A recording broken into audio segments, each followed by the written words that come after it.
So dear students, अस्सलाम वालेकुम। एक बार फिर एक नए टॉपिक के साथ। आज का जो टॉपिक है वो है हमारा मॉडल इवैल्यूएशन। ठीक है। इसमें हम जब मॉडल ट्रेन कर लेते हैं और वो जो हमने बात पढ़ी थी कि मॉडल को हमने इवैल्यूएट करना होता है, मॉडल को हमने असेस करना होता है, उसके ऊपर हम बात करेंगे।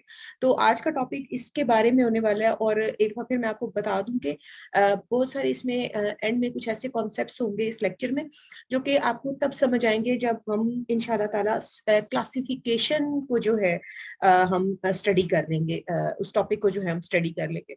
तो अभी अगर कुछ चीजें आपको नहीं भी इतनी क्लियर होती तो आपने परेशान बिल्कुल नहीं होना, क्योंकि जब क्लासिफिकेशन का टॉपिक हम शुरू करेंगे तो आपको ज्यादा उसमें जो है ना वो ग्रिप फील होगी। तो बिस्मिल्लाह करते हैं अपने आज के लेक्चर पे। तो उससे पहले हमेशा जैसे आपको पता है हम हर लेक्चर का, हम हर लर्निंग का आगाज अच्छी बात से करते हैं। तो आज भी जो एक पोस्ट मैंने इसमें डाली है लेक्चर में, वो डॉक्टर बिलाल फिलिप्स की है कि असल जो है वो गरीबी या असल जो कह लें कि मुफलिसी ये नहीं है कि आपके पास कितना मालो ज़र है या आपके पास कितने दुनियावी जो है वो रिसोर्सेज हैं।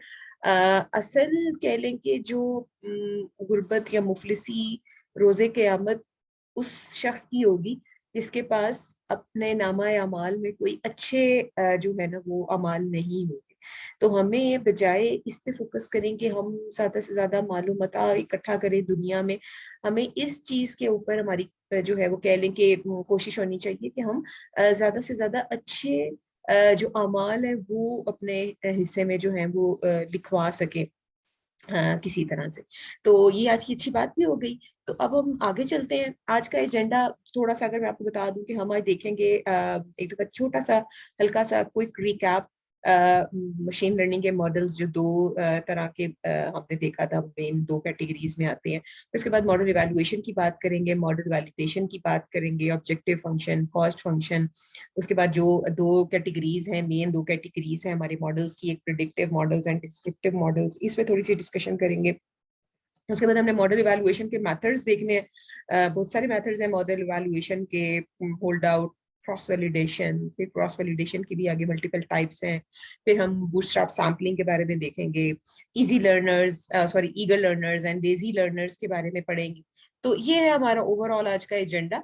तो बिस्मिल्लाह करते हैं। सबसे पहले जो बात हो रही है कि हमने पिछले कुछ लेक्चर सीरीज में भी हम ये बात डिस्कस कर रहे थे कि एक्चुअली हमारे पास क्या है। हमारे पास है ऑब्जर्वेशंस, या हमारे पास है डेटा सेट, या हमारे पास है इंस्टांसेस, या हमारे पास है एग्जांपल्स, वो रोज, वो रिकॉर्ड्स, ठीक है, जिसको हमने एक्सप्लेन करना है। हमने कोई ऐसी कह लें कि एक मैपिंग डिजाइन करनी है जिसको हम यूज करते हुए, या ऐसी मैपिंग हमारे पास आ जाए जो कि हमारे डेटा को जो है वो एक्सप्लेन करे।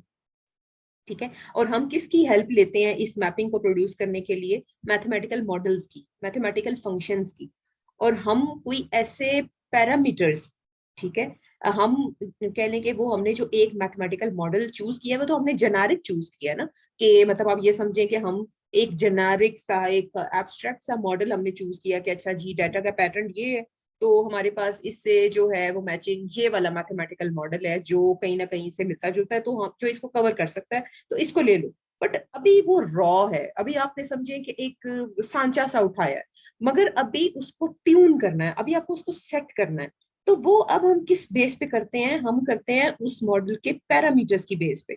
तो हमने क्या करना है, उस मॉडल को जो कि एक जेनेरिक मॉडल हमने सिलेक्ट किया, उसके हमने कुछ पैरामीटर्स आइडेंटिफाई करने हैं। ठीक है। जो क्या कर सके कि जब उस पैरामीटर्स को सेट कर सकें तो वो जेनेरिक मॉडल जो है वो उस डेटा के ऊपर जो है वो बेस्ट रिप्रेजेंट कर सके उन ऑब्जर्वेशंस को।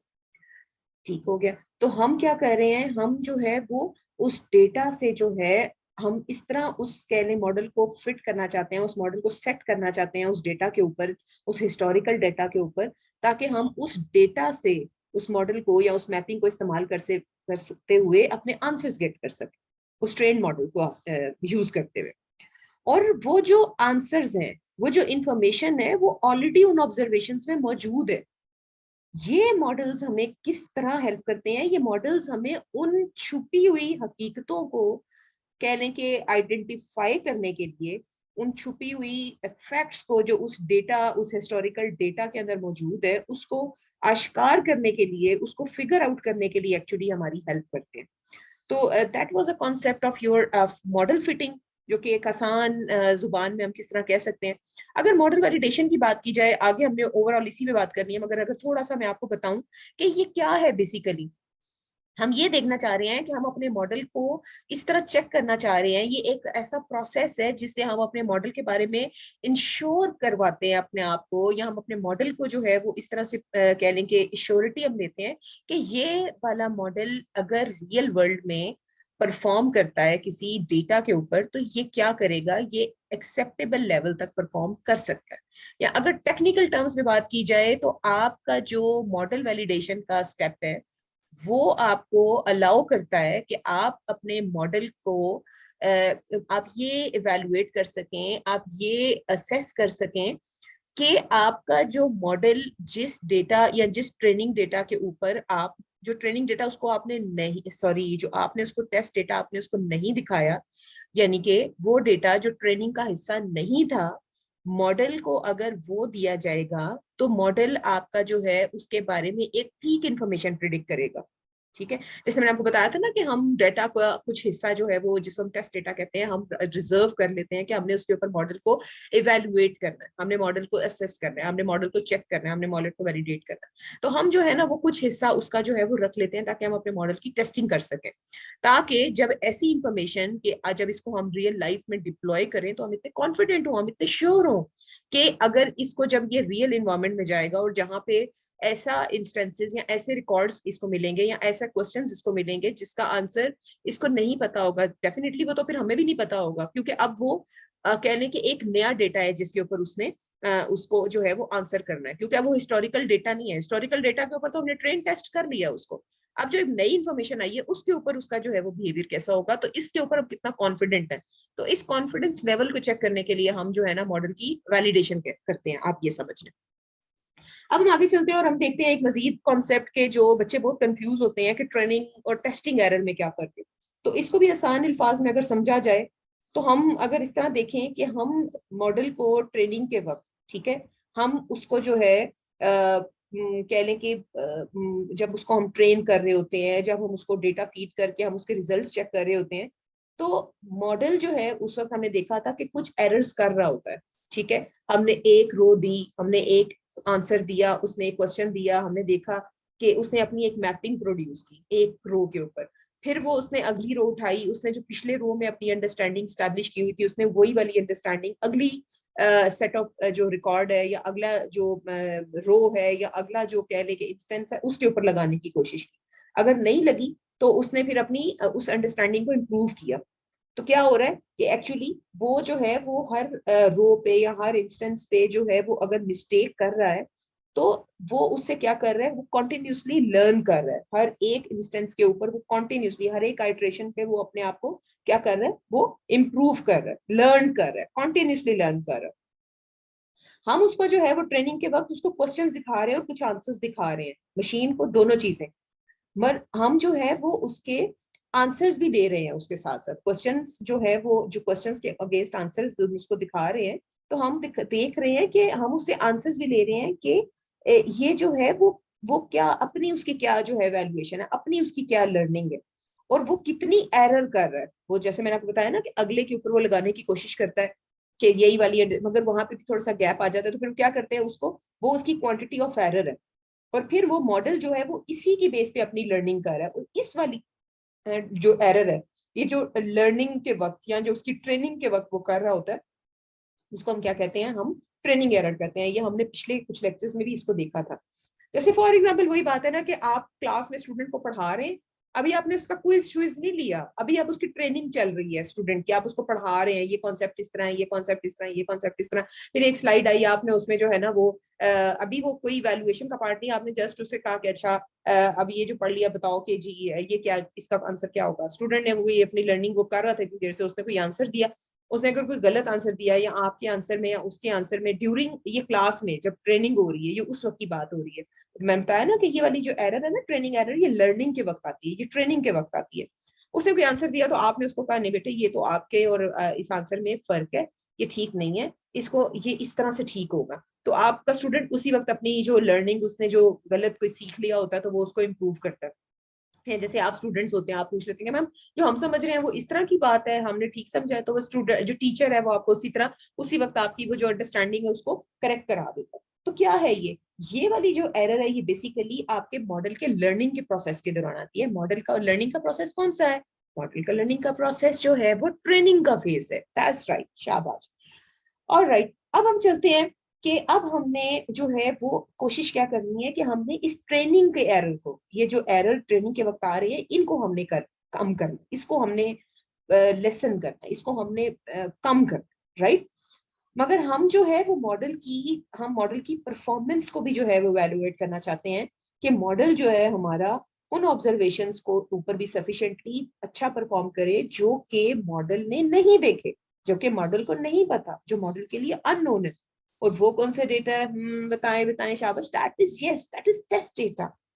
हम क्या करते हैं, हम मॉडल की परफॉर्मेंस को नोट करते हैं, जो भी मॉडल हम ट्रेन कर रहे हैं, और उसकी परफॉर्मेंस की बेसिस पे, यानी कि उस रिजल्ट की बेसिस पे हम डिसाइड करते हैं कि हाँ जी इसको जो है वो फील्ड में यूज करना है प्रिडिक्शंस के लिए या नहीं करना।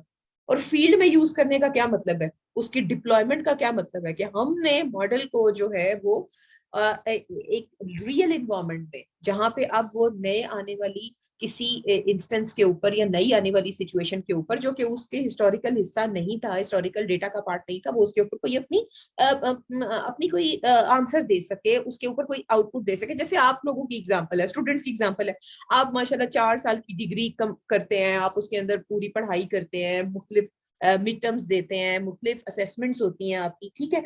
और उस दौरान आपकी जो है वो आप एक प्रॉपर एक मॉडल बिल्ड हो रहे होते हैं। और फिर क्या होता है कि यूनिवर्सिटी जब आप बिल्कुल एक कॉन्फिडेंट लेवल आ जाता है यूनिवर्सिटी का, हाँ जी आपका इतना सी जीपीए हो गया, आपका इतनी आपकी अंडरस्टैंडिंग होगी, तो हम आपको क्या करते हैं, हम आपको इंडस्ट्री में डिप्लॉय कर देते हैं। अब वहां पे वो वाली सिचुएशन तो नहीं आएंगी ना जो आपने जो आपने अपने यूनिवर्सिटी में देखी थी। अब वहां पे प्रैक्टिकल डिफरेंट तरह की सिचुएशन होगी, बट आपकी अंडरस्टैंडिंग बन चुकी है। अब आप, हमारा मकसद क्या है कि आप एक कह लें कि एक एक्सेप्टेबल लेवल तक इंडस्ट्री के अंदर जो है वो इन आने वाली सिचुएशंस के ऊपर अपनी एक जो है वो आउटपुट दे सके। तो ये जो मैं आपको कह रही थी कि हम इवेलुएट करें या कुछ सेट ऑफ पैरामीटर्स के ऊपर, तो आपको याद है कि हमने जो हमने पाइथन की इंप्लीमेंटेशन भी की थी linear regression, multiple linear regression के ऊपर, तो हमने किसको कौन से पैरामीटर्स देखे थे? Yes, R squared. और हमने कौन से देखे थे? वो मीन एरर ऑफ स्क्वायर को हमने देखा था, एमएसएसई को देखा था, राइट। तो ये वो कॉन्सेप्ट्स हैं जो कि बिल्कुल फंडामेंटल कॉन्सेप्ट्स हैं, और ये जो है वो किसी भी स्टूडेंट को जो है पता होने चाहिए। और ये भी वही बात हो रही है कि what is a training data? Basically we get by calculating the classification error of a model on the same data the model was trained on, right? कि आप जिस डेटा के ऊपर मॉडल को ट्रेन कर रहे थे, उन रोज के ऊपर जो वो step by step her iteration में अपनी एक लर्निंग कर रहा है, और उधर जो अगर गैप आ रहा है तो उसके ऊपर जो एरर आ रहा है उसको हम क्या कहते हैं? That is training error. और इसी को हमने जो है वो क्या करना है, हमने इसको मिनिमाइज करना है, ठीक है। वो याद है आपको सम ऑफ स्क्वायर ऑफ एरर जो हम कर रहे थे, ऑर्डिनरी लीस्ट स्क्वायर मेथड जो हमने यूज किए थे? हमारा मकसद है कि हमने इसको जो है वो कम से कम करना है। And what about test error? We get this by using two completely disjoint data sets. Like क्या बात थी कि ट्रेनिंग डेटा टेस्ट डेटा से टोटली क्या होगा? डिफरेंट होगा। उससे ये नहीं होगा कि टेस्ट के दौरान जो है वो, सॉरी ट्रेनिंग के दौरान आप दो वाली रोज या एंटर कर दे जो टेस्टिंग में किया, और टेस्टिंग में आप ट्रेनिंग करते नहीं थे। Both are disjoint data sets. एक जो है वो मॉडल की आप क्या कहते हैं ट्रेनिंग के लिए यूज होता है, और दूसरा जो है वो मॉडल की टेस्टिंग के लिए यूज होता है, या मॉडल की एरर को कैलकुलेट करने के लिए यूज होता है। तो ये जो कहने के लिखी हुई है बात कि both data sets need to have values of y, and y was traditionally what? That was our dependent variable जिसको हमने प्रिडिक्ट करना है, राइट, जिसको हमने प्रिडिक्ट करना है, राइट। अच्छा, अब देखें कि पहले डेटा सेट को हम क्या कहते हैं? हम उसको कहते हैं ट्रेनिंग डेटा, और दूसरे डेटा सेट को हम क्या कहते हैं? हम उसको कहते हैं टेस्ट डेटा। तो ये बात हमने काफी दफा पिछले लेक्चर्स में भी डिस्कस की थी, बट आई थॉट कि इसको थोड़ा सा हम एक बार फिर हल्का सा रिकैप कर रहे हैं। ओके फाइन, अब चलते हैं हम आगे अपने एक और बड़े इंपॉर्टेंट कॉन्सेप्ट की तरफ, that is objective function and cost function. बहुत आसान कॉन्सेप्ट है, बेहद आसान कॉन्सेप्ट है, आपने बिल्कुल परेशान नहीं होना इसको लेके, इजी तरीन। अब आप देखें कि हमने मॉडल को ट्रेन करना है, हमने मॉडल को फिट करना है, हमने मॉडल को इवैल्यूएट करना है, हम इतनी देर से ही बातें कर रहे हैं, मगर ये सब कैसे होगा? ये होगा किसी भी ऑब्जेक्टिव फंक्शन के अगेंस्ट। अब आप अगर ऑब्जेक्टिव फंक्शन की बात करें या सिर्फ वर्ड ऑब्जेक्टिव के ऊपर फोकस करें, तो ऑब्जेक्टिव क्या है? बेसिकली ऑब्जेक्टिव होता है कि what is trying to achieve, हम क्या हासिल करने चाहते हैं। और हमारे केस में जो है, हम जो मशीन लर्निंग के केस में, हमारा ऑब्जेक्टिव क्या है कि हमने प्रिडिक्शन के एरर्स को कम से कम करना है। और जो ऑब्जेक्टिव फंक्शन है वो बेसिकली क्या कर रहा है, हमारे मॉडल के पैरामीटर्स को ऑप्टिमाइज करने के लिए हम यूज कर रहे हैं, ताकि मॉडल जो है वो हमारी तमाम ऑब्जर्वेशंस को, यानी कि वो जो डेटा की रिकॉर्ड्स हैं या हमारे इंस्टेंसेस हैं, उनको बेहतरीन तरीके से क्या कर सके, यस शाबाश, रिप्रेजेंट कर सके, उनको एक्सप्लेन कर सके, उसकी एक अच्छी मैपिंग हो चुकी हो, अपनी एक अच्छी अंडरस्टैंडिंग उसकी जो है ना उस डेटा के ऊपर एस्टैब्लिश हो चुकी हो। अगर हम लीनियर रिग्रेशन की बात करें, तो हमने जो है वो कौन से पैरामीटर्स को ऑप्टिमाइज किया था? यस, स्लोप एंड इंटरसेप्ट को, वही अल्फा बीटा की वैल्यूज को। वो जो इतनी सारी मैंने आपको बताया था ना लाइंस बनती हैं, कौन सी ले, 1 2 3 4, कितनी तो उस डेटा के ऊपर फिट होती हैं, बट हमने कौन सी वाली जो है वो हमने फाइंड करनी थी जो कि ऑप्टिमाइज्ड हो। यानी कि ऑप्टिमाइज का क्या मतलब है कि जो बेहतरीन तरीके से हमारे डेटा को रिप्रेजेंट कर सके। एंड बेहतरीन तरीका इज व्हाट? यस, वो जो एरर्स का सम था वो जहां पे सबसे कम होगा। तो एक्चुअली बेसिकली कह ले कि ऑब्जेक्टिव फंक्शन हमारा क्या कर रहा होता है, वो हमारे मॉडल के पैरामीटर्स को फाइंड करने के लिए यूज होता है। और वो भी किस तरह यूज होता है? किसी ऑप्टिमाइजेशन टेक्निक को यूज करते हुए। ठीक है, अब वो ऑप्टिमाइजेशन टेक्निक्स हमारी बेसिकली नॉर्मली ज्यादातर कौन सी फॉलो होती हैं? वो क्या है? OLS means ordinary least square methods, NLSM mean least square method, कुछ भी इसको कह ले। ठीक है, और इसके अलावा ग्रेडियंट डिसेंट वगैरह, ये हमने पिछले लेक्चर में देखा था। अब हम चलते हैं, अगर हम आगे बात करें थोड़ी सी कि ऑर्डिनरी लीस्ट स्क्वायर मेथड या लीस्ट स्क्वायर मेथड, ठीक है, तो हम क्या बेसिकली है, ये हम अपने सम ऑफ स्क्वायर्ड ऑफ एरर्स को जो है वो रिड्यूस करने के लिए हम इसको हमने पढ़ा था। तो जितने भी एरर्स हैं जो कि ट्रेनिंग या ऑब्जर्वेशंस के दौरान जो कह लें कि आते हैं, हम जब उनका स्क्वायर लेंगे तो इसका जो सम है वो क्या होना चाहिए? लीस्ट होना चाहिए। इस तरह से, इस तरीके से हम अपने पैरामीटर्स को, यानी कि जो हमारे मॉडल के जो पैरामीटर्स हैं उनको जो है हम क्या करते हैं? फाइंड आउट करते हैं। हमने इसको एनालिटिकली किया था, राइट? हमने जब इसको डिस्कस किया था तो हमने इसको एनालिटिकल किया था। हमने क्या किया था कि हमने एरर्स को डिफरेंशिएट किया था इन द सेम इक्वेशन। ठीक है, उन पैरामीटर्स की रिस्पेक्ट के हिसाब से। लाइक फॉर एग्जांपल हमारे पैरामीटर्स कौन से थे? Alpha beta. और हमने क्या किया था? हमारी लाइन की इक्वेशन थी for example y is equal to mx plus c, या y is equal to alpha a alpha plus beta, something like that, या x अल्फा प्लस बीटा, इसको कुछ भी कह दें। और अगर y is equal to mx plus c हम लाइन की इक्वेशन लेते हैं, तो उसमें क्या है? हमारे जो पैरामीटर्स हैं वो कौन है? m और c।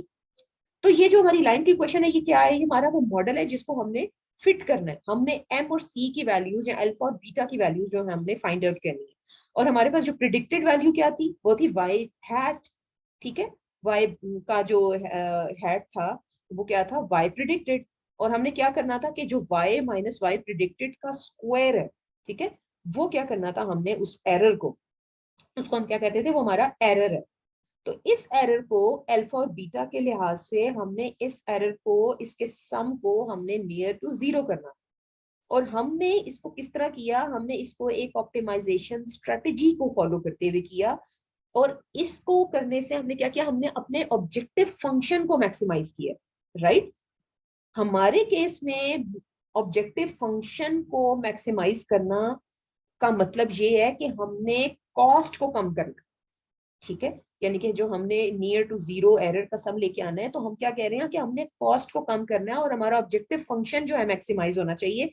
ऐसे मॉडल के पैरामीटर्स मिले कि जिसके ऊपर हमारा कॉस्ट, यानी कि जो हमारी कॉस्ट फंक्शन है वो हमारी कम से कम हो, राइट? अब दो कॉन्सेप्ट्स और भी बड़े इंपॉर्टेंट हैं जो कि अक्सर इंटरव्यूज में पूछे जाते हैं एक डेटा साइंटिस्ट से, कि कॉस्ट फंक्शन और एरर फंक्शन में क्या फर्क है। तो अगर सिंपल मायनों में मैं आपको बताऊं, आप देखें ट्रेनिंग के वक्त वो जो हर एक इंस्टेंस के ऊपर हमने देखा कि जो हर एक इंस्टेंस पे एक एरर जो है वो प्रोड्यूस हो रहा है। तो ट्रेनिंग के दौरान वो जो एक सिंगल एरर, एक एग्जाम्पल के ऊपर आता है, ठीक है। एक एग्जाम्पल में जो एक एरर आता है, हम उसको क्या कहते हैं, हम उसको कहते हैं error function. In a one iteration या इन अ वन इंस्टेंस या on a one record during training phase जो एक एरर कंप्यूट करते हैं, that is known as your error function. And what is cost function then? Simply nothing else, कि जब उन सारी एग्जांपल्स के जो कि हमने एरर फंक्शंस सॉरी एरर जो हमने कंप्यूट किए हैं, एरर फंक्शन हमने कंप्यूट किए हैं, जब हम उसको एक्यूमुलेट कर देते हैं, राइट, वो जो हमने उसकी जो प्रिडिक्शंस निकाली हैं, वो जो हमने एरर्स निकाले हैं, वो जो रिजल्ट्स निकाले हैं, उसको जब हम एक्यूमुलेट कर देते हैं तो वो हमारा क्या बन जाता है, वो हमारा बन जाता है कॉस्ट फंक्शन, राइट। तो हम बेसिकली, हमारा मकसद क्या है, हमारा मकसद है कि हमने इस कॉस्ट फंक्शन को जो है वो हमने मिनिमाइज करना है। और दूसरे लफ्ज में इसका क्या कह सकते हैं कि कॉस्ट फंक्शन बेसिकली क्या है, कि वो लॉस या वो एरर जो हमने हासिल किया था या हमने जो कैलकुलेट किया था during training part, that is और कॉस्ट फंक्शन। तो बेसिकली हम क्या करना चाह रहे हैं, हम मिनिमाइज करना चाह रहे हैं कॉस्ट फंक्शन को। और ये किस तरह कर रहे हैं, ये हम कर रहे हैं कि जब हम किसी भी ऑप्टिमाइजेशन स्ट्रेटेजी को यूज करते हुए हम ऑब्जेक्टिव फंक्शन को जो है वो सेट करते हैं, हम अपने ऑब्जेक्टिव फंक्शन को जो है वो कंसिडर करते हैं। तो हमारा ऑब्जेक्टिव फंक्शन हम बढ़ाना चाहते हैं, और अपना जो हमारा कॉस्ट फंक्शन है उसको हम क्या करना चाहते हैं, हम कम करना चाहते हैं। और ये किस तरह होता है, ये किसी ऑप्टिमाइजेशन स्ट्रेटेजी के अंडर होता है। अब हम आगे चलते हैं, और एक और इम्पॉर्टेंट कॉन्सेप्ट जो कि हमारे पास है कि मशीन लर्निंग मॉडल्स के बेसिकली हमारे पास वही बात है कि हमारे पास एक ट्रेनिंग डेटा होना चाहिए जिससे हमने मशीन को लर्न कराना है, और एक टेस्ट डेटा होना चाहिए जिसमें हमने उसको चेक करना है। सिंपल सी बात है। और आगे जो दो हमारे पास मेन कैटेगरीज हैं, दे आर नोन एज जो प्रिडिक्टिव एंड डिस्क्रिप्टिव। जो प्रिडिक्टिव मॉडल्स हैं वो सुपरवाइज लर्निंग की फैमिली से बिलोंग करते हैं, और जो डिस्क्रिप्टिव मॉडल्स हैं वो अनसुपरवाइज लर्निंग की कैटेगरी से बिलोंग करते हैं। प्रिडिक्टिव मॉडल्स या सुपरवाइज लर्निंग, बेसिकली आपको अच्छी तरह पता चल चुका होगा कि प्रिडिक्टिव मॉडल्स आर बेसिकली जो है उनके अंदर एक प्रिडिक्टिव स्ट्रेंथ होती है, ठीक है। वो क्या करते हैं, वो ऐसा रिलेशनशिप जो है वो ड्राइव करते हैं जो कि आप कह लें कि डेटा के फीचर्स को, या डेटा से या फीचर से जो है वो उनको कंसिडर करते हुए कोई रिलेशनशिप जो है वो बिल्ड कर लेता है। सही हो गया। और ये किस तरह होता है, ये किसी फंक्शन की फॉर्म में होता है। और फिर हम उसको क्या करते हैं, हम उस मैपिंग को या हम उस अंडरस्टैंडिंग को या हम उस फंक्शन को यूज करते हुए हम उन वैल्यूज का या उन इंस्टेंसेस का जो है वो आउटपुट देख सकते हैं जो कि डेटा जो कि मॉडल ने नहीं देखा होता, राइट, क्योंकि वो अपनी अंडरस्टैंडिंग ट्रेनिंग के वक्त एक स्टैब्लिश कर चुका होता है। जबकि जो हमारे डिस्क्रिप्टिव मॉडल्स हैं, अगर हम उनको देखें तो ये वो मॉडल्स हैं जो जिनका जिनका हमारे पास कोई आंसर नहीं होता, जिसकी हमारे पास कोई आउटपुट नहीं होती, जिसका हमारे पास पहले से कोई रिजल्ट नहीं होता। हमने पिछले लेक्चर्स में देखा था। मगर ये मॉडल्स जो हैं उन इंस्टेंसेस की बेस पे, यानी कि जो हमने डेटा उसको प्रोवाइड किया है उसमें से कोई रिलेशनशिप लर्न करके आता है। उसमें जो एक हिडन इंफॉर्मेशन होती है उस डेटा के अंदर, उसमें से जो है वो इंफॉर्मेशन जो है वो फेच करके लाता है। उन उसमें कोई आउटपुट नहीं होती, कोई आउटपुट क्लास मेंशन नहीं होती, कोई कहने के जो डिपेंडेंट वेरिएबल है वो कोई उस तरह से एसच नहीं होता हमारे पास। वो क्या करता है कि उस मॉडल के अंदर से जो है वो डेटा को अंडरस्टैंड करके, हिडन पैटर्न्स को अंडरस्टैंड करके एक रिजल्ट लेके आता है। जैसे मिसाल के तौर पे पिछले लेक्चर में हमने सीरियल का डेटा सेट जो है वो थोड़ा सा देखा था, और हम क्या करना चाह रहे थे कि अगर प्रोटीन, शुगर, कार्ब्स वगैरह इतनी क्वांटिटी में होंगे तो रेटिंग कितनी होगी। मगर अब ये हमारा जो था वो क्या था, ये सुपरवाइज का केस था, ये हमारा प्रिडिक्टिव मॉडल का केस था। मगर अगर हम अनसुपरवाइज की बात करें, ठीक है, तो इसी सेम सिचुएशन में, इसी सेम डेटा सेट के ऊपर अगर हम ऐसा कोई रिलेशनशिप फिगर आउट करने की कोशिश करें कि फॉर एग्जांपल प्रोटीन और जो सर्विंग की अमाउंट है, ठीक है, क्या इनके दरमियान कोई ऐसा हिडन कोई रिलेशनशिप है, तो वो लेके आओ। या आप ये कह सकते हैं कि अगर हम सेम डेटा सेट दें और हम कहते हैं कि फॉर एग्जांपल हमारे पास कंज्यूमर की इंफॉर्मेशन भी है, ठीक है, यानी कि जो उस सीरियल को यूज करते हैं, कोई बड़े हैं, छोटे हैं, मिडिल एज के हैं, तो क्या ऐसी कोई इंफॉर्मेशन लेके आओ कि हम ये देखें कि क्या फॉर एग्जांपल इतनी अगर हाई शुगर कंटेंट हो, या तो ये जो इतना हाई शुगर कंटेंट है किसी सीरियल के अंदर, वो क्या हो सकता है, क्या मतलब वो किसी बूढ़े लोगों में ज्यादा है या वो किस एज के लोगों में ज्यादा है, ठीक है। तो मतलब कहने कि आप इस तरह से कोई हिडन इंफॉर्मेशन आप जो है ना वो उस डेटा में से जो है ना वो फिगर आउट करने की कोशिश करें। तो ये बात है कि अगर हमारे पास, अगर हम कोई हिडन फैक्ट्स डेटा की अपने डेटा सेट की बेस पे अगर हम लेके आने की कोशिश करते हैं जो कि हमें ऑलरेडी नहीं पता, ठीक है, और उसका कोई फिक्स आंसर भी नहीं है, तो हम इसको किस जिम्रे में डालते हैं, हम उसको डिस्क्रिप्टिव मॉडल में डालते हैं। और ये जो है वो किस कैटेगरी से बिलोंग करते हैं, ये हमारे पास अनसुपरवाइज की कैटेगरी से बिलोंग करते हैं। अब अगर हम बात करें प्रिडिक्टिव मॉडल्स और डिस्क्रिप्टिव मॉडल्स, अगर यहाँ पे देख लें आप, तो यहाँ पे वही बात है कि इनकी प्रिडिक्टिव स्ट्रेंथ होती है। ये ऑब्जर्वेशंस के दरमियान जो है वो क्या करता है, अपना एक रिलेशनशिप बिल्ड करता है किसी भी फंक्शन की बेस पे, और फिर उन इंस्टेंसेस से कोई आउटपुट जनरेट करता है। And what is it, supervised learning. And what is descriptive, that is that don't have any fixed output या आंसर, ठीक है, मगर क्या है कि उन इंस्टेंसेस की बेस पे वो एक जो कह ले कि हिडन पैटर्न उनके अंदर एग्जिस्ट करता है, जो हमने डेटा प्रोवाइड किया है उसकी बेस पे कोई रिलेशनशिप या कोई इंफॉर्मेशन जो है वो फेच करता है। तो इनका जो आंसर है वो हमें कोई पहले से पता नहीं होता, इसलिए हम इसको क्या कहते हैं, ये अनसुपरवाइज का केस है, जो कि हमने क्लस्टरिंग की फॉर्म में देखा था। अगर हमने मॉडल की ट्रेनिंग की बात करें तो हमारे पास जो है वो मैक्सिमम कह लें कि ये वाले जो तरीके हैं मॉडल की, कह लें कि एवेल्युएशन के लिए जो हम यूज करते हैं, होल्ड आउट मेथड्स हैं, bootstrap sampling, cross validation, lazy sorry leave one out cross validation. तो ये सब जो है वो हमारे पास मॉडल की इवैल्यूएशन के जो है वो तरीके हैं। और उसके बाद जो है हम इसमें मजीद दो कॉन्सेप्ट्स देखेंगे, वो है हमारे पास बूटस्ट्रैप सैम्पलिंग और लेजी वर्सेस ईगर लर्नर्स। तो ये हम कॉन्सेप्ट जो है वो बारी बारी देखते जाएंगे और हम इसको समझते जाएंगे कि बेसिकली ये क्या बात हो रही है। अब ये जो पहला टेक्निक है होल्ड आउट मेथड, ये स्टूडेंट्स ये वो है जो अब तक हम ना देखते रहे, जिसमें हम क्या कर रहे थे कि हम डेटा सेट को डिवाइड कर रहे थे ट्रेनिंग डेटा में और टेस्टिंग डेटा में।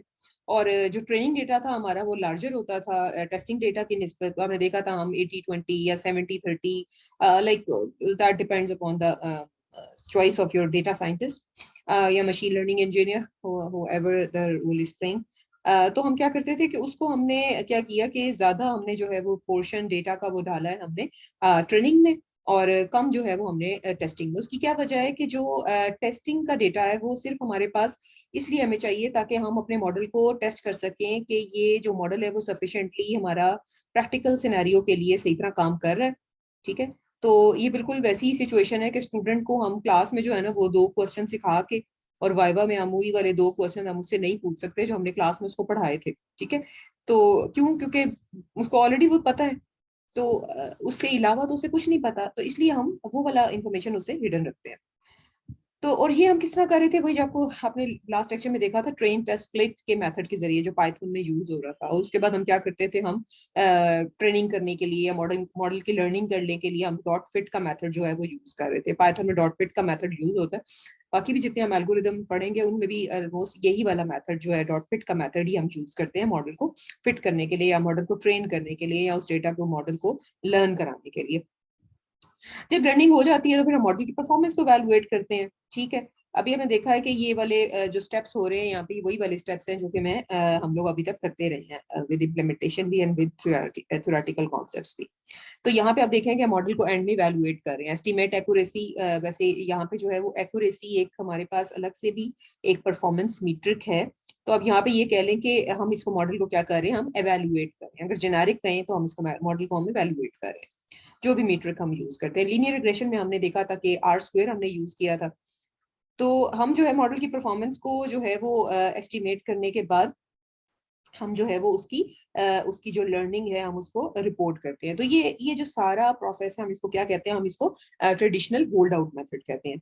हम इसको होल्ड आउट क्यों कहते हैं, हम इसको होल्ड आउट इसलिए कहते हैं कि हमने डेटा का एक पार्ट जो है वो ट्रेनिंग के प्रोसेस के बाद जो है हमने उसको एक रिजर्व रखा हुआ है जो कि मॉडल से हिडन है, ताकि हम मॉडल को ट्रेन करने के बाद उसके ऊपर उसको चेक कर सकें। तो ये सारी बात है जो कि होल्ड आउट मेथड से रिलेटेड है, जो आपको पता होनी चाहिए। ये बात यहाँ पे भी स्लाइड पे भी मेंशन है कि आपने क्या करना है कि हमने प्रॉपरली जो है वो उसको एक मेट्रिक के थ्रू, जो हमने लीनियर रिग्रेशन में देखा था, हमने आर स्क्वायर के अगेंस्ट हमने इसको प्रैक्टिकली भी करके देखा था। और इसको जो है हम क्या करते हैं, हम एक स्मॉल पोर्शन को जो है हम कर देते हैं, इसको होल्ड आउट कर देते हैं, राइट। अब सम टाइम्स आप देखें कि हमें ऐसे होता है कि अब ये थोड़ा सा नया कॉन्सेप्ट है आपके लिए कि हम पहले बात कर रहे थे कि हम डेटा को दो पार्ट्स में डिवाइड कर रहे हैं, one is training and one is testing, जो कि डिसजॉइंट है। अब हमने एक चीज और की है कि हमने जैसे एक इंटरमीडिएट एग्जाम होता है ना, आप समझे हमने एक इंटरमीडिएट एग्जाम रख लिया स्टूडेंट्स का, के बजाय इसके कि वो एक फाइनल में ही हम उसको टेस्ट करें और उसके बाद स्टूडेंट के पास जो है ना इम्प्रूवमेंट का चांस ना रहे, तो हम क्या करते हैं कि जो हमारा होल्ड आउट है हम उसको थोड़ा सा और मजीद स्प्लिट कर दें।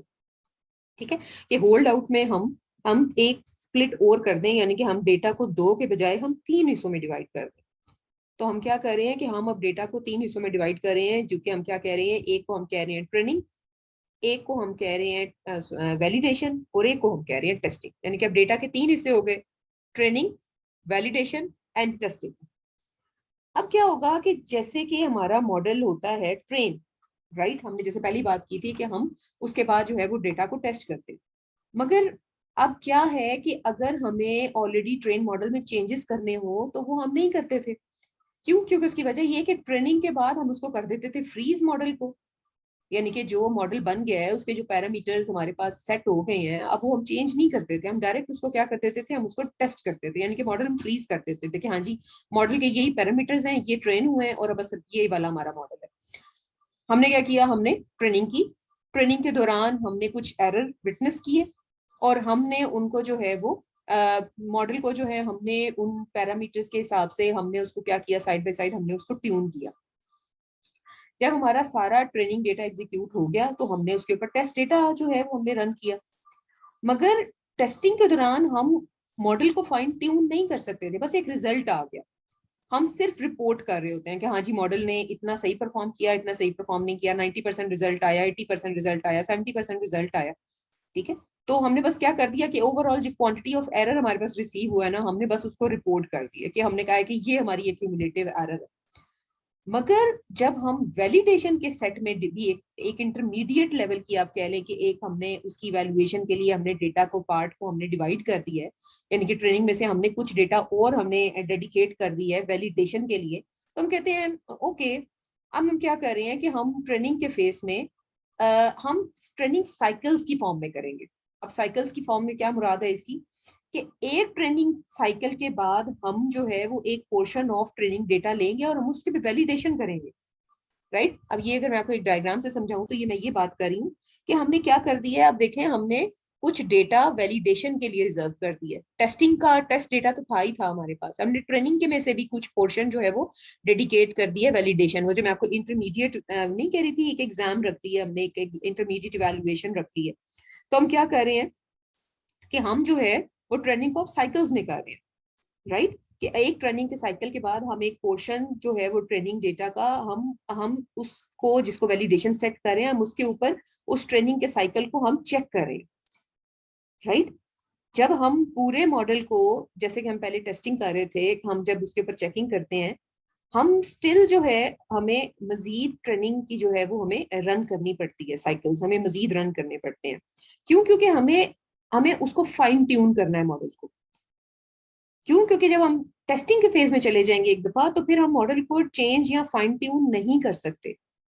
ठीक है, हम उसके ऊपर कोई पैरामीटर्स के अंदर चेंज नहीं ला सकते, हम सिर्फ वही बात है ना, जैसे फाइनल का एक रिजल्ट आ जाता है बस हमें रिपोर्ट करना होता है।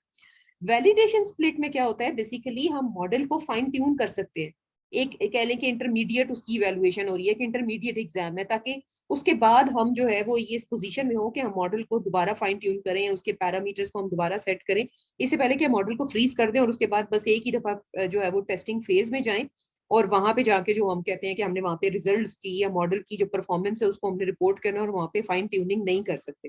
जबकि ट्रेनिंग जो फेज है, अगर हम उसके अंदर हम वैलिडेशन का फेज रखते हैं, तो अगर एक साइकिल ऑफ ट्रेनिंग हम रन करते हैं तो हम क्या करते हैं कि उस साइकिल के रिजल्ट के बाद हम उसको इवेलुएट कर देते हैं उस वैलिडेशन के डेटा के ऊपर, और हम इसको क्या कहते हैं कि हम इसको वैलिडेट कर रहे हैं, मॉडल की परफॉर्मेंस को वैलिडेट करते हैं और चेक करते हैं कि अभी हमारे पास जो है ना वो कितना एरर रिसीव हुआ है।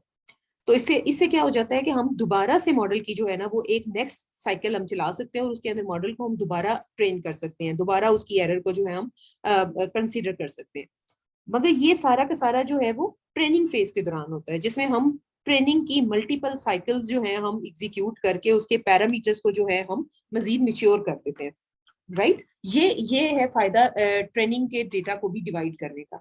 और जब एक दफा ट्रेनिंग हमारी कंप्लीट हो जाती है, सेटिस्फैक्ट्री लेवल तक हमारी जो है वो एक परफॉर्मेंस हमारी अचीव हो जाती है, जो कि हमने वैलिडेशन के डेटा के ऊपर हमने हर दफा उसको चेक किया है, तो ये सारी इटरेशन जब हो जाती है हमारी ट्रेनिंग की, तो फिर हम उसके ऊपर फिर हम टेस्ट डेटा रन करते हैं और फिर हम उसकी परफॉर्मेंस रिपोर्ट करते हैं कोई मीट्रिक यूज करते हुए कि हाँ जी अब जो है ना वो इतने परसेंट परफॉर्मेंस जो है ना वो ऑर्डर की आई है, 70% आई है, 30% आई है, 60% आई है, या व्हाट्सएवर। अब क्वेश्चन ये है कि हम ये क्यों कर रहे हैं। उसकी वजह ये है कि हम ज्यादा डेटा ट्रेनिंग को दे रहे हैं, मॉडल को ज्यादा डेटा दे रहे हैं कि हम उसकी जो है वो परफॉर्मेंस को हम सॉरी मॉडल को जो है हम फिट कर सके। और जब हम देखते हैं वैलिडेशन के डेटा के दौरान कि हमारा मॉडल जो है वो स्टिल उसके अंदर काफी एरर्स हैं, तो हम उसको अगेन जो है वो नेक्स्ट ट्रेनिंग साइकिल में हम उसको डाल देते हैं, ठीक है, ताकि हम उसको मॉडल को मजीद रिफाइन कर सके, मॉडल को मजीद ट्यून कर सके। फॉर एग्जांपल आपने वो ट्रेन टेस्ट स्प्लिट वाला मेथड देखा था, उसके अंदर अगर हम, आपको पता है हर फंक्शन के पैरामीटर्स होते हैं, तो इसमें एक पैरामीटर होता है रैंडम का, ठीक है, जिसमें रैंडम की वैल्यू 0 हो सकती है, 1 हो सकती है। तो अगर रैंडम इज इक्वल टू 0 रखते हैं ना हम, तो इसका क्या मतलब है कि वो हर दफा जो ट्रेन टेस्ट स्प्लिट करेगा वो ये करेगा कि 80% जो रोज है ना ट्रेनिंग डेटा की या हमारे ओवरऑल डेटा की, वो 80% जो रोज है वो हमारी क्या कर देगा, वो ट्रेनिंग के लिए डेडिकेट कर देगा। तो इसका मतलब है कि अगर मैं मॉडल को 100 दफा भी चलाऊंगी ना, तो वो क्या करेगा, जो वो सेम पहली 80% रोज है ना या रिकॉर्ड्स हैं, वो ट्रेनिंग के लिए रिजर्व कर देगा, राइट। और जो मॉडल है वो सेम चीजें जो है ना वो लर्न करेगा हर दफा, जो कि उसने पहली दफा लर्न की थी। मगर अगर हम उसका रेंडमाइज सिलेक्शन कर देते हैं ना, डेटा को रेंडमाइज कर देते हैं, यानी कि उसकी चॉइस को रेंडमाइज कर देते हैं, और वो हम कैसे करेंगे, रैंडम को 1 करके, तो हमारा मॉडल जो है वो क्या करेगा, वो अब चेंजेस उसको जो है ना वो विटनेस करेगा। क्यों? क्योंकि अब उसके पास रैंडम रोज जो है वो आएंगी अपने ट्रेनिंग के वक्त, वो रैंडम रोज सिलेक्ट होंगी पूरे डेटा में से उसकी ट्रेनिंग फेज के लिए, और हर दफा हर साइकिल में वो जो है वो 80% जो रोज सिलेक्ट करेगा वो डिफरेंट सैंपल होंगी 80% ऑफ ट्रेनिंग इंस्टेंसेस की, ठीक है। और हर दफा डिफरेंट रोज में जो है वो अपना जो है वो मुख्तलिफ तरह की जो है वो हर रैंडम हमारी जो रोज है वो शामिल हो, राइट।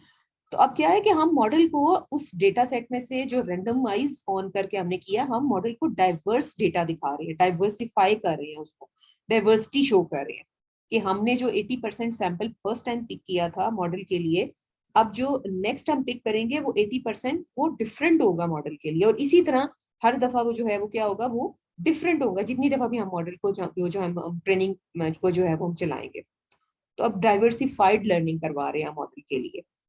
हर ट्रेनिंग के साइकिल के एंड में हम जब भी उसको वैलिडेट करते हैं, आपको पता है ना, हम मैंने भी कहा है कि हर ट्रेनिंग का एक साइकिल चल रहा है, और हर ट्रेनिंग साइकिल में अगर हम रैंडम उसको दे रहे हैं तो वो उसके बाद जब वैलिडेशन होती है तो हम देखते हैं कि अच्छा अभी ये ठीक है कि नहीं है। अगर वो ठीक है तो ठीक है, नहीं तो हमें एक और ट्रेनिंग साइकिल चलाने की जरूरत है, और अप टू सो ऑन ये काम इसी तरह होता रहता है। तो अब इस तरह से क्या है कि हमारी जो ट्रेनिंग है वो क्या हो गई है, इम्प्रूव हो गई है, राइट। और इससे जो है वो सेम टाइम पे डाइवर्सिफाइड भी हो गई है। तो इससे हमारे पास फायदा ये है कि हमारा जो मॉडल है वो ज्यादा अच्छा लर्न करेगा। अब ऐसे है कि जब इस तरह से हमारी ट्रेनिंग कंप्लीट हो जाती है और हम अब फाइनली हमने काफी सारे वैलिडेशन के जो है वो वैलिडेशन का डेटा सेट के ऊपर चला के उसको हमने काफी सारे ट्रेनिंग के जो है वो आइट्रेशन चला लिए, और अब फाइनली हम इस पोजीशन में कि हम कहते हैं हमारा मॉडल अच्छी तरह से फाइन ट्यून हो गया, तो अब हमने जो है अब इसकी फाइनल स्टेज पे जाना है, दैट इज टेस्टिंग, जहां पे हम मॉडल की फाइन ट्यूनिंग नहीं कर सकते। बस अब वहां पे जो है ना वो रिजल्ट ही आना है मॉडल का, यानी कि स्टूडेंट का बस अब उसने एग्जाम देना फाइनल और उसका रिजल्ट ही आना। तो अब हम वहां पे मॉडल के पैरामीटर्स को नहीं चेंज कर सकते। तो ये सिचुएशन है बेसिकली ट्रेनिंग की, वैलिडेशन की, और फाइनली फिर टेस्टिंग की। और ये सारा जो कॉन्सेप्ट अभी हमने डिस्कस किया इस डायग्राम के थ्रू, ये जो है वो क्रॉस वैलिडेशन का फंडामेंटल कॉन्सेप्ट है, ये फाउंडेशंस हैं क्रॉस वैलिडेशन की, राइट। अब अगर हम बात करें फर्दर कुछ चीजें हैं जो हमने गौर करनी है कि वैलिडेशन सॉरी होल्ड आउट के मेथड की कुछ जो है वो लिमिटेशंस भी हैं। अब लिमिटेशंस के ऊपर हम बात करते हैं कि वो लिमिटेशंस क्या है, कि हमने जो है वो 80% जो है वो फिक्स की थी होल्ड आउट के मेथड में फॉर अपना ट्रेनिंग के लिए, और 20% जो है हमने टेस्टिंग के लिए। अब अगर फॉर एग्जाम्पल हमारे पास डेटा सेट हो हमारा थोड़ा, जैसे वो आपने देखा था कि सीरियल का डेटा सेट हमारा बस 100 रोज पे जो था ना मुश्तमिल था, और उसमें से भी हमने 20% जो है वो रोज हमने जो है वो अपनी जो है ना निकाल दी हुई है। तो अभी ऑलरेडी हमारा जो है ना 80% ट्रेनिंग जो है हमारा ऑलरेडी कम है। और अगर हम उसके ऊपर जो है अगर हमारे पास जो है ना वो बैड परफॉर्मेंस आती है, तो फिर ऑलरेडी हमारे पास डेटा सेट जो है वो थोड़ा है, तो अब हम क्या करेंगे? अब इसमें से अगर वैलिडेशन भी निकाल दे तो फिर आप सोचेंगे मॉडल की ट्रेनिंग में कितना को डेटा जो है ना वो आ जाएगा। और इसमें एक और जो है वो कॉन्सेप्ट भी आता है, वो आता है आपका क्लास एंड बैलेंस का। राइट, आपने स्टैटिस्टिक्स में ये कॉन्सेप्ट जरूर पढ़ा होगा कि क्लास एंड बैलेंस क्या होता है। ये बिल्कुल प्योर स्टैटिस्टिक्स का कॉन्सेप्ट है जिसमें क्लास एंड बैलेंस की बात होती है। ये जो मैंने आपको प्रॉब्लम जिसकी हम बात कर रहे हैं क्लास एंड बैलेंस की, उसको समझ लेते हैं कि अब क्लास एंड बैलेंस का जो प्रॉब्लम है वो बेसिकली क्या प्रॉब्लम है। बेसिकली मैंने बताया कि वो स्टार्स का है, मगर मैं फिर भी आपको बताती हूँ कि ज्यादातर जो देखा जाता है वो ये है कि class and balance different statistical issues में आपने प्रैक्टिस भी किया होगा कि ये जो प्रॉब्लम है ना क्लास अनबैलेंस का, ये ज्यादातर क्लासिफिकेशन के टास्क में आता है। ठीक है, हम जब इंशाल्लाह क्लासिफिकेशन पढ़ेंगे तभी इसकी आपको जो है ना वो नो हाउ होगी। मगर मैं फिर भी आपको एक केस स्टडी के थ्रू थोड़ा सा आपका बैकग्राउंड बिल्ड करने की कोशिश करती हूँ कि क्लास अनबैलेंस का जो इशू है वो क्या है। कि अगर हम ये देखना चाह रहे हैं कि हम देखना चाह रहे हैं कि ऑनलाइन लर्निंग के दौरान जब हमारा कोविड था, पेंडेमिक था, तो ऑनलाइन पढ़ाई के दौरान लड़कों ने अच्छा परफॉर्म किया है या लड़कियों ने अच्छा परफॉर्म किया। तो इसके लिए हमने क्या, हमने एक सर्वे कंडक्ट किया जिसमें हमने मुख्तलिफ तरह का डेटा इकट्ठा किया। हमने उनसे एजेस पूछी, वो कितने घंटे पढ़ाई करते थे, राइट, इस तरह की हमने कुछ इन्फॉर्मेशन जो है वो हमने पूछी। इसमें हमने जो है ना सर्वे के दौरान हमने ये डेटा इकट्ठा किया। हमने जो है ऑनलाइन स्टडी के दौरान उनकी हैबिट्स भी पूछी, और फिर क्या है कि उसकी बेस पे हम प्रिडिक्ट करना चाह रहे हैं कि हाँ जी ज्यादा लड़कों ने पढ़ा या लड़कियों ने पढ़ा। लाइक हम जेंडर प्रिडिक्ट करना चाह रहे हैं, जेंडर की मतलब क्लासिफिकेशन टास्क है ये कि जहाँ बॉय होगा या गर्ल हो गए, मेल होगा या फीमेल होगा। ठीक है, अगर हम अब सपोज करते हैं कि हमने डेटा का जो है वो 80% जो है 80% जो है वो हमने गर्ल्स का जो है ना वो डेटा है, और 20% जो है ना वो बॉयज का डेटा है। ठीक है, क्योंकि जैसे कि हमें पता है कि हम फीमेल विंग है, हमारे यहाँ पे फीमेल एग्रीगेटेड सॉरी जो है ना सेग्रीगेशन है। तो हम ये नोटिस करते हैं कि हमारे डेटा सेट में जो लड़कों की रिप्रेजेंटेशन है ना वो कम है। बहुत ज्यादा कम इंस्टेंसेस हैं, या हमारे पास कम एग्जांपल्स है लड़कों की, और ज्यादातर जो रोज हैं या इंस्टेंसेस हैं या रिकॉर्ड्स हैं वो लड़कियों की साइड से हैं। जब हमने स्टैटिस्टिक्स पढ़ी थी तो ये हमने कॉन्सेप्ट पढ़ा होगा, उसका कॉन्सेप्ट का नाम है कन्वीनियंस सैम्पलिंग। ठीक है, हमें कन्वीनियंस थी कि हम फीमेल विंग है तो हमने वहां से डेटा उठाया, तो ये कन्वीनियंट सैम्पलिंग हो गई। बट हमने जो है वो इससे हमें कुछ इश्यूज फेस करने पड़ेंगे। क्यों? क्योंकि यहाँ पे हमारे सैंपल जो है वो रैंडम नहीं होंगे। क्यों? उसकी वजह से ही हमारे पास जो है वो रिप्रेजेंटेशन जो है उसकी रिप्रेजेंटेशन में ही फ्लॉ है। तो इस केस में हमारे पास रिप्रेजेंटेटिव सैंपल नहीं है।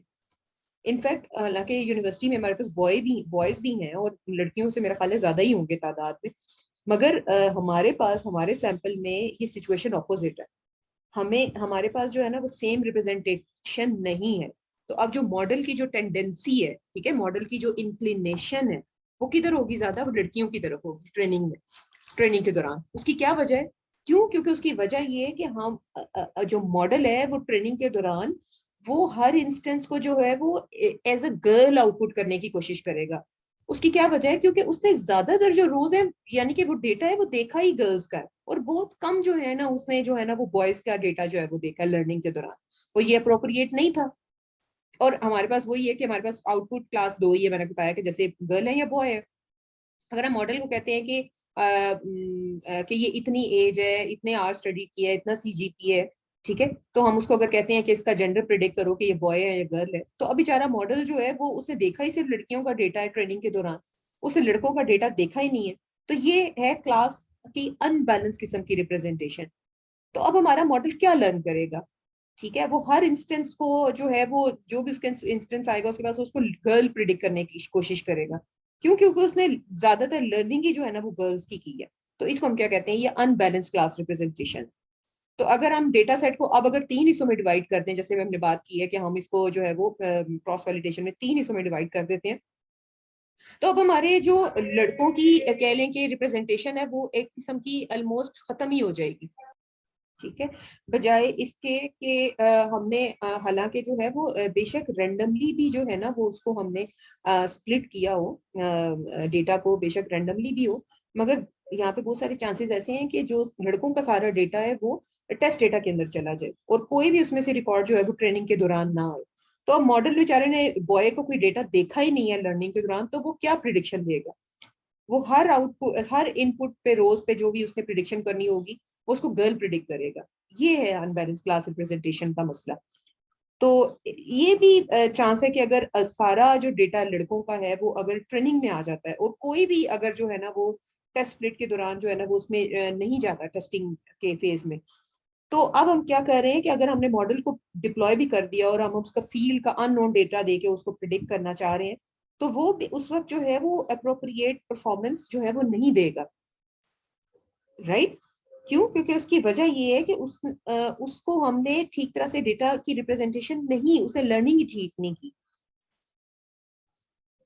और वो क्या करेगा कि वो फेल होना शुरू हो जाएगा प्रिडिक्शन में, जब हम उसको मतलब रियल डोमेन में उसको हम जो है ना वो डिप्लॉय करेंगे। तो फिर अब इस तरह की सिचुएशन को अवॉइड करने के लिए जो अभी तक हमने डिस्कस की है, तो हम क्या करते हैं, हम स्ट्रेटिफाइड रैंडम सैम्पलिंग करें। कि हम ये भी आपने स्टार्ट से पढ़ा होगा कि हम स्ट्रेटास बनाए। स्ट्रेटास क्या? हम डेडिकेटेड ग्रुप्स बनाए, ठीक है, उसको ग्रुप्स कहते हैं।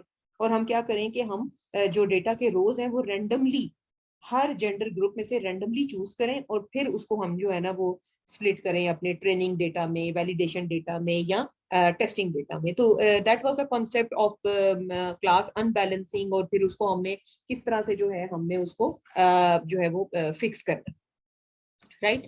तो अब हम जो है वो देख लेते हैं कि क्रॉस वैलिडेशन में बेसिकली वही बात है जो हमने पीछे उसकी डायग्राम में यहाँ पे पीछे देखा था, कि हम अब यहाँ पे क्या कर रहे हैं कि मशीन लर्निंग मॉडल की इवैल्यूएशन के लिए हम अब एक सेपरेट एक जो है ना स्टैटिक वैलिडेशन सेट जो है ना हम इंट्रोड्यूस कर रहे हैं, जिसको हम होल्ड आउट सेट कह रहे हैं, कि जिसमें हम जो हमारे पैरामीटर्स की ट्यूनिंग है वो हम कर सके।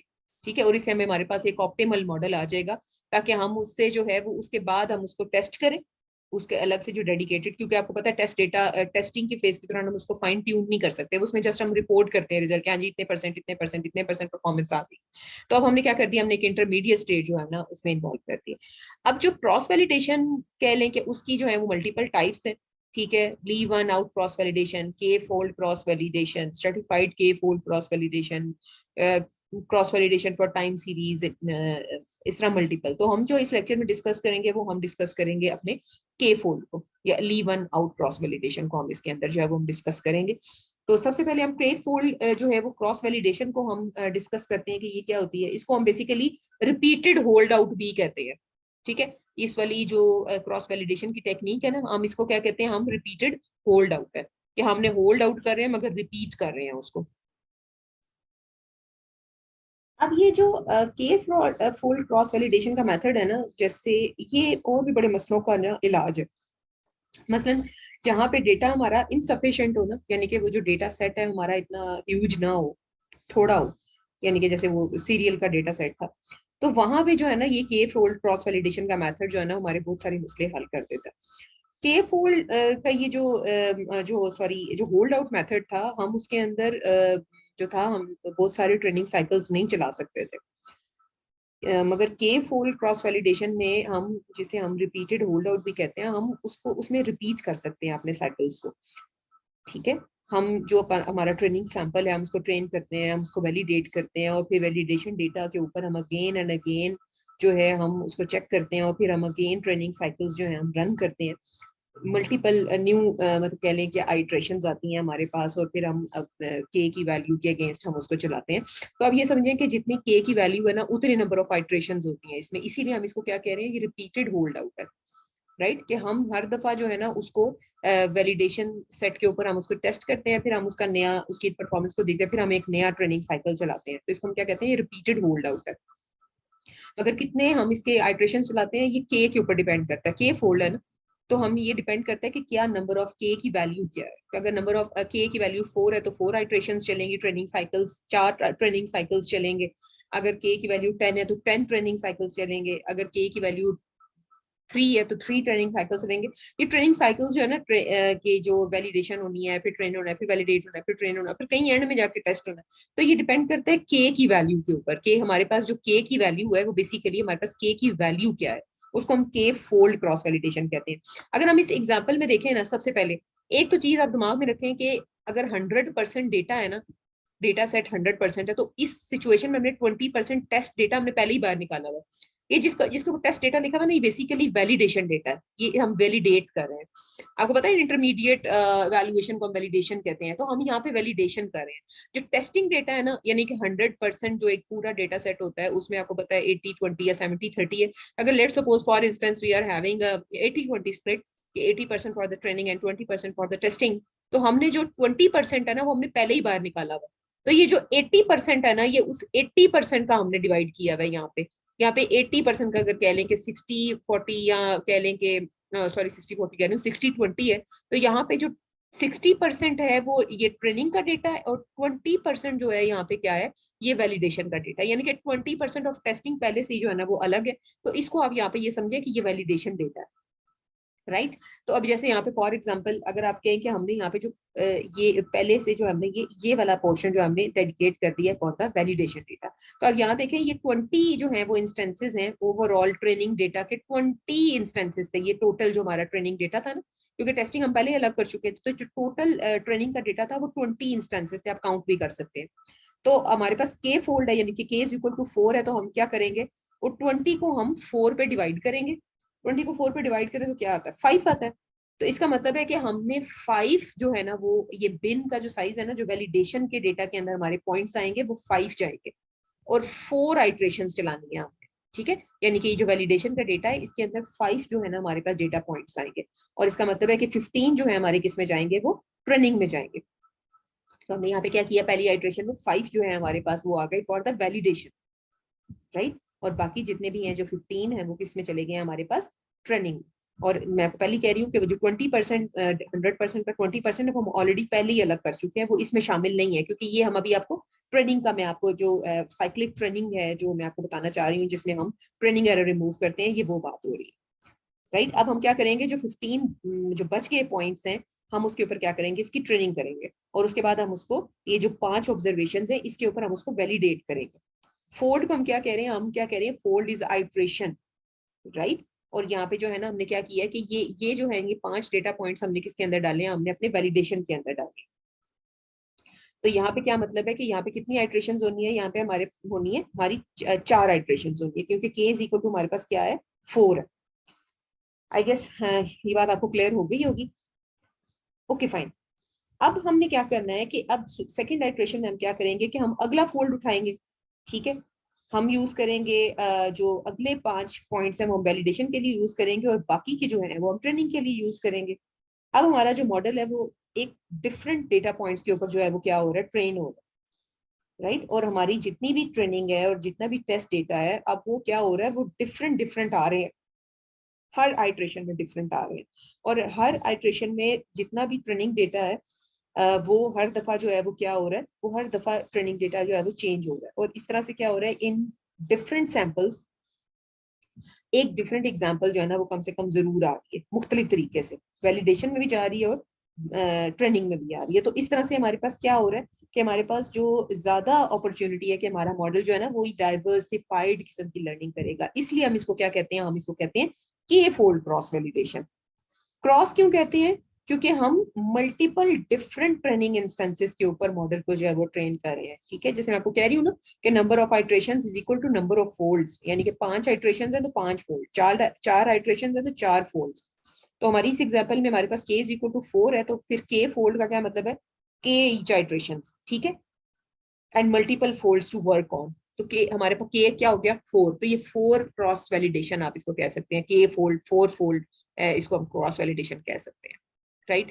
तो यहाँ पे देखें इस एग्जांपल में ये एनिमेशन आपको शायद नजर आ रही हो कि यहाँ पे आप देखें कि हमारे पास 10 जो है वो डेटा रिकॉर्ड्स है, और के इज इक्वल टू 10 रखा हुआ है हमने। तो 10 को अगर हम डिवाइड करें के ऊपर, तो 10 बाई 10 1, इसका मतलब है कि 1 जो है वो for sake of validation use होगा, और 9 जो पॉइंट्स हैं वो हमारे पास किसे यूज होंगे, हमारे ट्रेनिंग के लिए यूज होंगे। और आप देखें कि हर एक एनिमेशन में अगर आपको नजर आ रहा हो तो हर दफा एक जो है वो वैलिडेशन के लिए डेडिकेट हो जाता है, और जो 10-1 है यानी कि 9 जो रोज हैं या 9 जो इंस्टांसेस हैं, 9 जो डेटा पॉइंट्स हैं, वो किस लिए डेडिकेट हो जाएंगे, हमारे ट्रेनिंग के लिए। तो इस तरह से हर एक डेटा पॉइंट जो है वो एक बार टेस्ट वैलिडेशन में भी जा रहा है और टेस्टिंग में भी आ रहा है। तो इससे हमारी जो मॉडल की वो डाइवर्सिफाइड किस्म की लर्निंग हो रही है, वो एक ही चीज को जो है ना बार बार लर्न नहीं कर रहा, उसके बाद मुख्तलिफ तरह की जो लर्निंग अपॉर्चुनिटीज जो है वो आ रही है।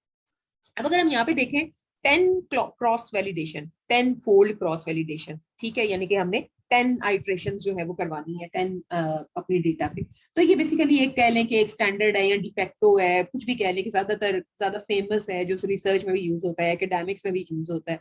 ठीक है, तो हम क्या कर लेते हैं कि हम 10 फोल्ड्स बना देते हैं कि हमने जो हमारा जो ट्रेनिंग डेटा है इसको हमने 10 फोल्ड्स में हमने इसको यानी कि 10 आइट्रेशन हमने करानी है, और हर आइट्रेशन में जो है एक फोल्ड जो है हमारे पास वैलिडेशन के लिए रिजर्व होगी, और जो K-1 अदर फोल्ड्स हैं वो हमारे पास मॉडल की ट्रेनिंग में यूज होंगे, और अप टू सो ऑन जितनी भी आइट्रेशन होंगी उसमें इस तरह से होता रहेगा।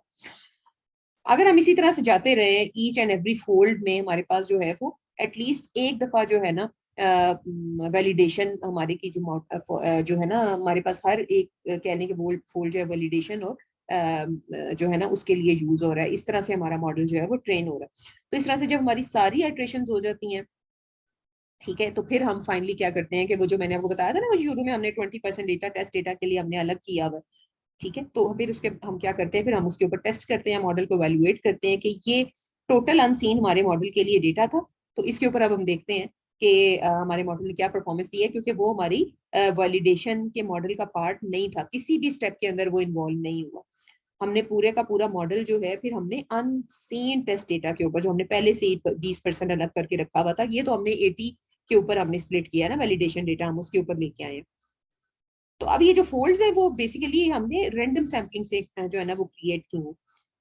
हमारा हर जो फोल्ड है वो डिसजॉइंट होगा। इसका क्या मतलब है कि हर इंस्टेंस या हर ऑब्जर्वेशन या हर ट्रेनिंग सैंपल जो है वो एक दफा ट्रेनिंग सैंपल जो है ना वो एक दफा जरूर जो है ना वो वैलिडेशन के फोल्ड में जो है ना वो यूज होगी। तो अब इसका जो नेक्स्ट वेरिएंट है वो है लीव वन आउट। ठीक है, एक इसकी टाइप है क्रॉस वैलिडेशन की, ये एक एक्सट्रीम केस है। ठीक है, इसमें हम क्या करते हैं, इसकी एक एग्जांपल भी देख लेते हैं एनिमेशन के जरिए। इसमें हम क्या करें इस एक्सट्रीम केस में कि हम सिर्फ एक इंस्टेंस, मतलब एग्जैक्टली एक इंस्टेंस जो है ना या एक एग्जांपल जो है हम वैलिडेशन के लिए लगते हैं, और हम बाकी के ऊपर जो है ना वो बाकी जितने भी इंस्टेंसेस हैं यानी कि जो बच जाते हैं उसमें वो सारे के सारे जो है हम ट्रेनिंग के लिए यूज करते हैं। सेम इस तरह हम अगली आइट्रेशन भी करते हैं। ठीक है, इस तरह प्रोसेस जो है वो चलता रहता है। अगर हम डेटा सेट की ट्रेनिंग की बात करें, अगर हमारे पास 1000 रोज हो, ठीक है, तो हम क्या करते हैं कि हम 1000 आइट्रेशन करते हैं इसमें ली वन आउट। ये जो है वो एक एक्सटेंशन है इसकी क्रॉस वैलिडेशन की, मगर ये नॉर्मली इतना ज्यादा जो है वो यूज नहीं किया जाता, क्योंकि उसकी वजह ये है कि इसके ऊपर जो है ना ये बहुत ज्यादा मतलब कहने के इसके ऊपर टाइम जो है ना लगता है, और ये बहुत एक्सपेंसिव भी होता है, और इतना ज्यादा इसलिए इसको यूज नहीं करते। तो ये जो क्रॉस वैलिडेशन है ये बेसिकली एक के फोल्ड क्रॉस वैलिडेशन, जैसे मैंने पहले ही कहा था कि ये सिस्टमैटिक फैशन में जब हम होल्ड आउट मेथड को जो है ना रिपीट करते हैं, ठीक है, तो हम उसको क्या कहते हैं, के फोल्ड क्रॉस वैलिडेशन। क्यों, उसकी वजह क्या है कि इसके अंदर सिर्फ हम एक दफा ट्रेनिंग नहीं करा रहे, ठीक है, या हम इसमें जो है वो मल्टीपल कह लें कि साइकिल्स में, कि हम एक दफा इसको जो है वो ट्रेन करते हैं, फिर हम वैलिडेशन पे उसको चेक करते हैं, राइट, और फिर हम उसको बार बार हम उसको ये साइकिल्स में एक दफा ट्रेन करने के बाद फिर वैलिडेशन एरर चेक करने के बाद in the form of errors हम उसको बार बार जो है वो रिपोर्ट करते हैं। इस तरह से क्या होता है कि हमारा मॉडल जो है वो फाइन ट्यून होता रहता है डिफरेंट ट्रेनिंग सैंपल्स के ऊपर, और इस तरह से हमारी मॉडल की जो ट्यूनिंग है वो मतलब होती रहती है। ठीक है, तो जब तक हमारा जो हम वैलिडेशन करते रहते हैं, वैलिडेशन जब तक प्रोग्रेस में होती है, तो इस तरह से हमारा जो मॉडल है वो क्या होता रहता है, उसकी जो ट्रेनिंग एरर है वो क्या होती रहती है, रिड्यूस होती रहती है। और इस तरह हमारी मॉडल की जब ट्रेनिंग एरर रिड्यूस हो रही है तो मॉडल की जो ट्रेनिंग है वो क्या हो रही है, या मॉडल की जो लर्निंग है वो क्या हो रही है, हर दफा वो इम्प्रूव हो रही है। क्यों? क्योंकि हम उसको डिफरेंट ट्रेनिंग सैंपल्स जो है हम उसको मॉडल की ट्रेनिंग के लिए दे रहे हैं, राइट? तो अब ये डाइवर्सिफाइड लर्निंग है, डाइवर्सिफाइड एक्सपीरियंस है मॉडल का। तो इस तरह से हमारी जो ट्रेनिंग एरर है वो ग्रेजुअली या नेचुरली क्या होती जाती है, हमारी ट्रेनिंग एरर रिमूव होती जाती है, रिड्यूस होती जा रही है। इस तरह हमारा मॉडल जो है वो एक अच्छा परफॉर्मेंस देता है। ओके, अब उसके बाद एक बूटस्ट्रैपिंग का कॉन्सेप्ट है कि ये बूटस्ट्रैपिंग का कॉन्सेप्ट हम सैम्पलिंग के लिए तब यूज करते हैं जब हमारा डेटा सेट जो है वो हमारा छोटा हो, ठीक है? तो बूटस्ट्रैपिंग, बूटस्ट्रैप जैसे आपको पता है क्या मतलब है इसका, बूटस्ट्रैप मतलब जूते का तस्मा। और इसका जो कह लें कि एक वही है कि ये एक ऐसा प्रोसेस होता है जब किसी एक्सटर्नल ट्रिगर के बगैर, ठीक है, आपका जो प्रोसेस है वो अपने आप को इनिशिएट कर सके। ये बेसिकली बूटस्ट्रैप बिहेवियर कहते हैं इसको, कि without the trigger of an external event आपका जो कोई भी प्रोसेस है वो सेल्फ इनिशिएट कर सके अपने आप को। तो अब यहाँ पे क्या है कि ये हम कब यूज करते हैं, ये हम तब यूज करते हैं कि जब हमारे पास डेटा का जो हमारा जो डेटा है वो क्या हो, वो ये भी प्योर स्टैटिस्टिकल डोमेन का कॉन्सेप्ट है। और ये कब यूज किया जाता है कि जब हमारे पास डेटा सेट जो हमारे पास बहुत थोड़ा हो।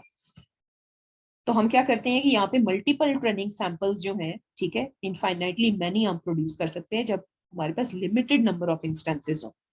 अगर लिमिटेड नंबर ऑफ इंस्टेंसेस हैं, ट्रेनिंग डेटा हमारे पास छोटा है, सॉरी जो डेटा सेट है हमारे पास छोटा है, तब भी हम उससे मल्टीपल इंस्टेंसेस जो है वो ट्रेनिंग सैंपल्स जो है वो हम जनरेट कर सकते हैं। इसलिए हमारे पास जब हम बूटस्ट्रैपिंग हमारे पास टेक्निक मौजूद हो तो फिर हमें इनसफिशिएंट डेटा सेट का जो प्रॉब्लम है वो हम कई हद तक जो है वो हम रिमूव कर सकते हैं। तो हम क्या करते हैं कि हम जो इंस्टांसेस हैं हम उनको रिपीट कर सकते हैं मुख्तलिफ ट्रेनिंग सैंपल्स में।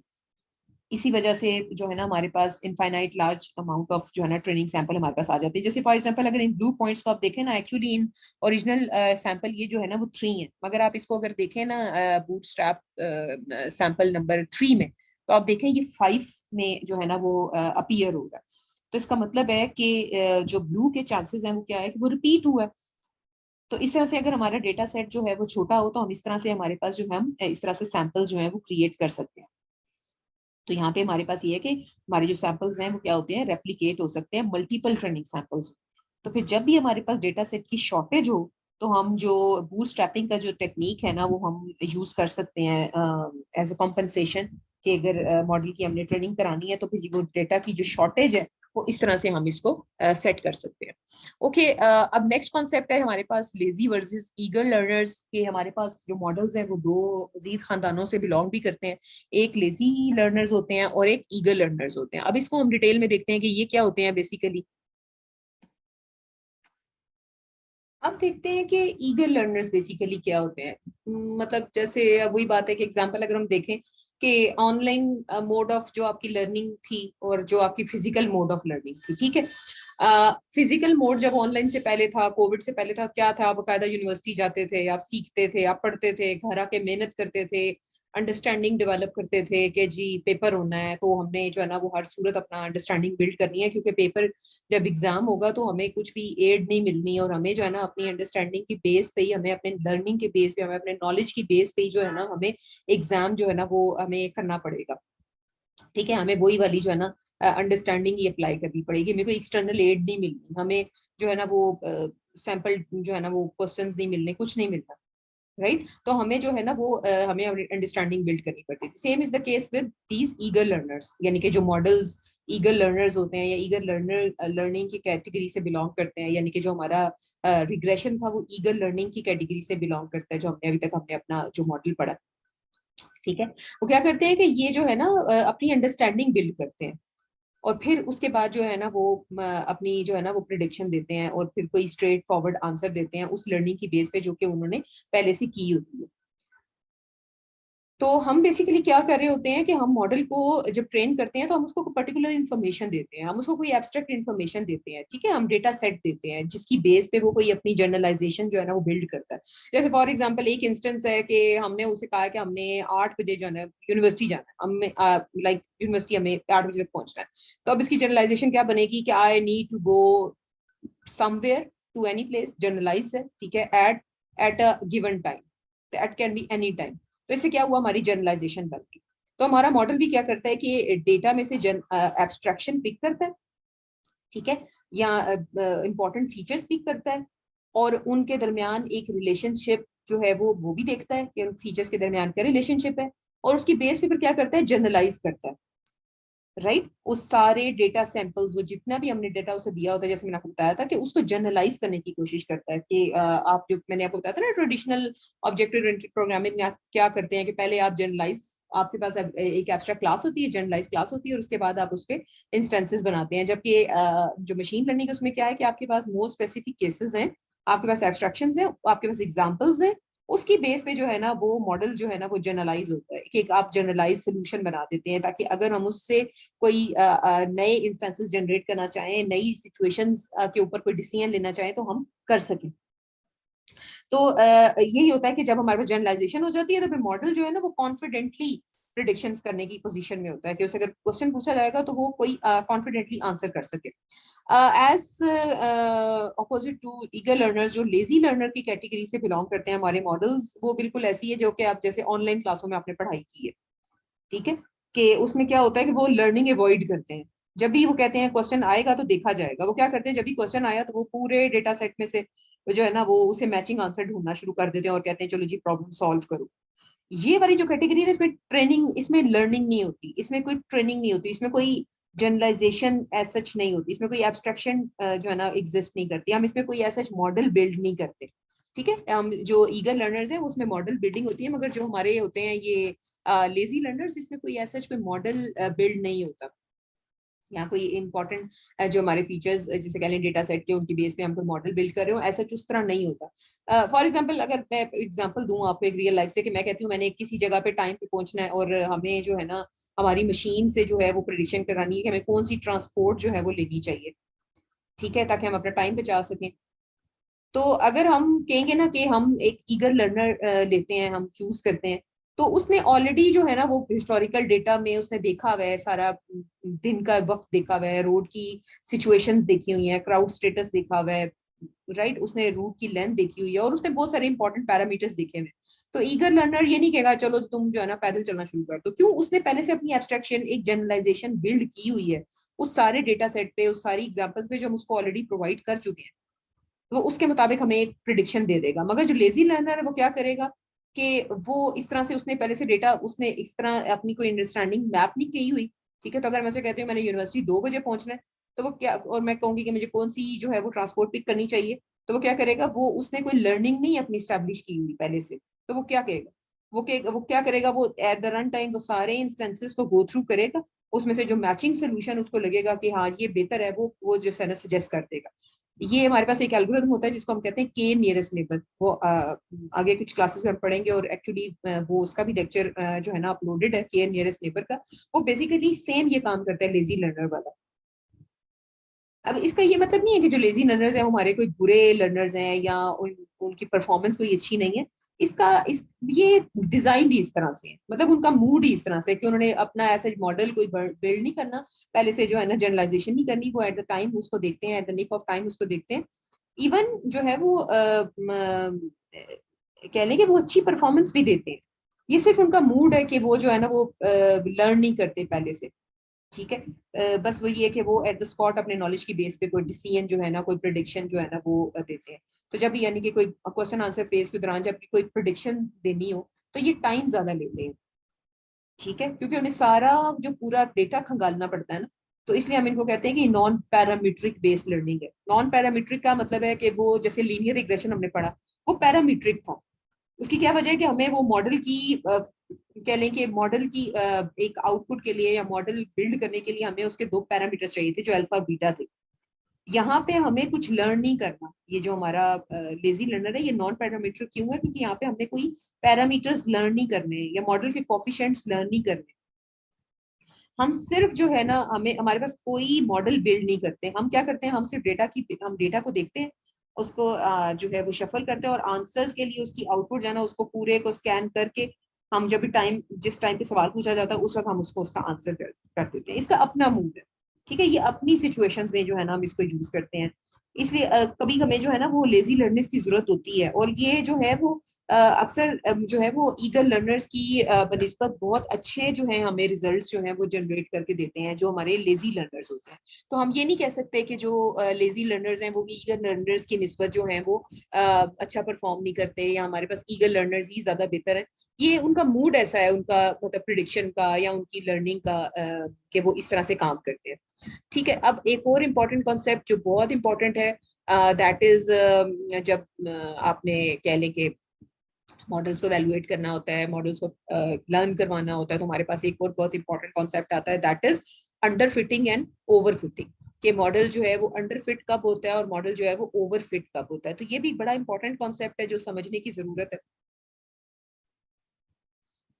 अब देखें यहाँ पे आपको जो है वो तीन तरह के जो है ना वो ग्राफ्स नजर आ रही हैं, तीन सिचुएशंस आपको नजर आ रही हैं। ठीक है, एक तरफ आपको अंडर फिटिंग नजर आ रहा है, एक तरफ आपको ओवर फिटिंग नजर आ रहा है, और एक आपको नजर आ रहा है एक जस्ट राइट। ये बिल्कुल वैसी ही बात है जैसे हमारे दीन में भी है कि एक म्याना रवि का जो है रास्ता हमें जो है वो इख्तियार करना चाहिए। तो हमारे पास जो आइडियल सिचुएशन है वो हमारे पास ये है कि हमने म्याना रवि का जो है ना रास्ता इख्तियार करना है, हमने मॉडल को इस तरह से ट्रेन करना है कि म्याना रवि की तरफ जो है ना वो उसका रुझान हो, ना ही बहुत कम कह लें कि उसकी अंडरस्टैंडिंग बिल्ड हो, और ना ही वो बहुत ही सुपरसोनिक जो है ना वो जिसे कह लें एक्स्ट्रा स्मार्ट होने की कोशिश करे।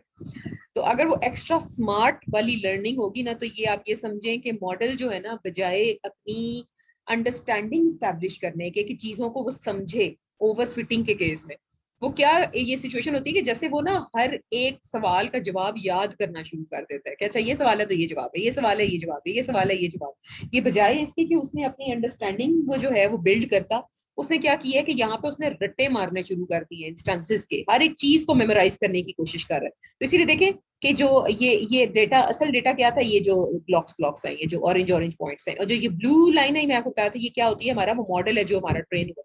तो ये देखिए कुछ ऐसे पॉइंट्स हैं, ये कुछ ऐसे पॉइंट्स हैं जो बिल्कुल मतलब कह लें कि थोड़े से आउट ऑफ फोकस है, मगर मैक्सिमम पॉइंट्स देखें वो सारे लाइन के ऊपर जो है ना वो एग्जैक्ट जो है ना वो मैच हो रहे हैं।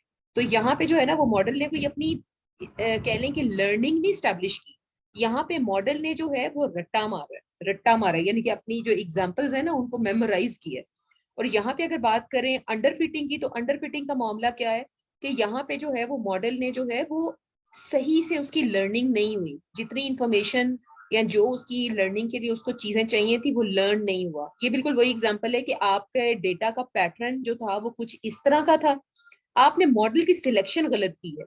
यहाँ पे कुछ इस तरह से कुछ आर्क टाइप का मॉडल यहाँ पे लगना चाहिए था, जबकि आप यहाँ पे लीनियर रिग्रेशन लगाने की कोशिश कर रहे हैं। तो यहाँ पे क्या हुआ है कि मॉडल जो है वो अंडर फिट जो है ना वो हो गया, यहाँ पे उतनी उसकी लर्निंग स्टैब्लिश नहीं हुई जितनी की वो मतलब होनी चाहिए थी।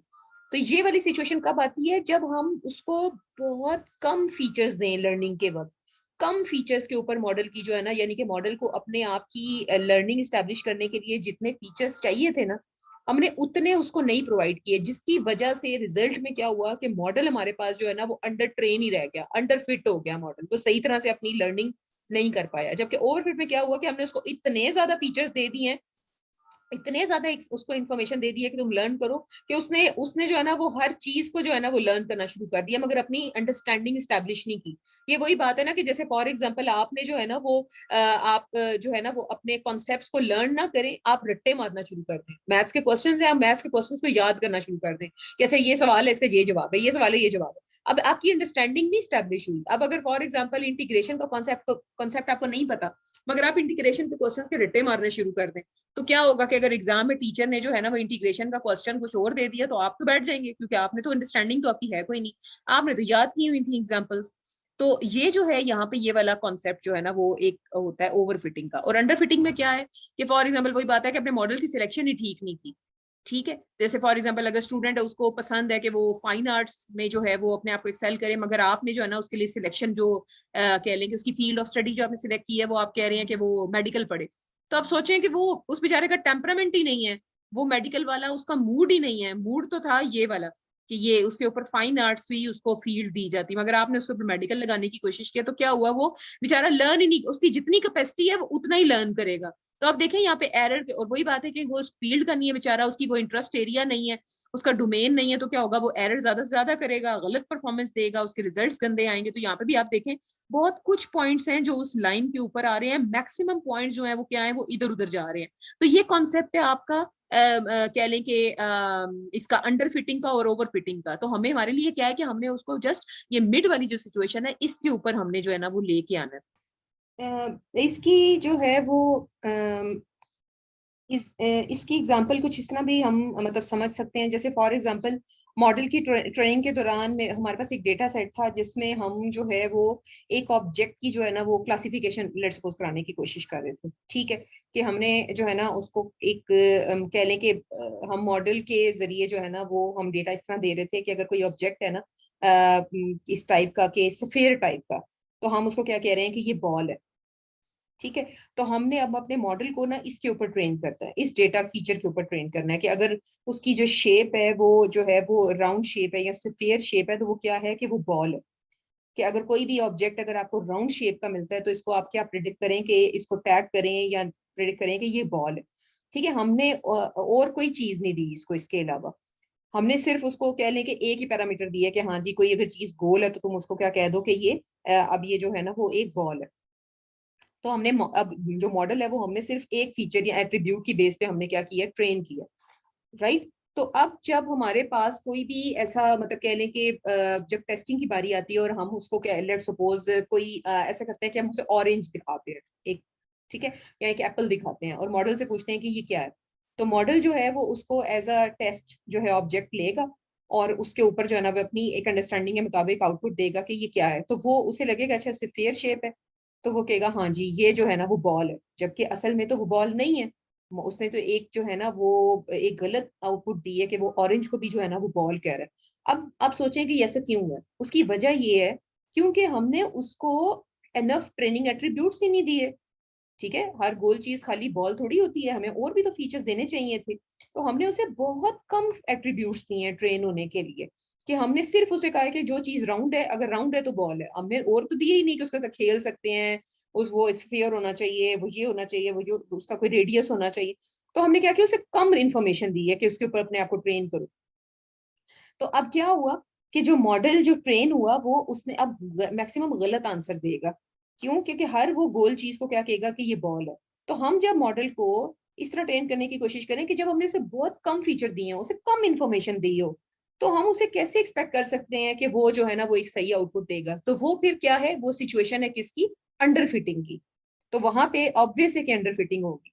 अगर हम ओवर फिटिंग की केस की बात करें तो फिर यहाँ पे हम क्या कर रहे हैं कि जब हम बहुत ज्यादा इन्फॉर्मेशन दे देते हैं, टू मेनी फीचर्स दे देते हैं मॉडल के, तो अब तुम इसके ऊपर ट्रेन हो जाओ।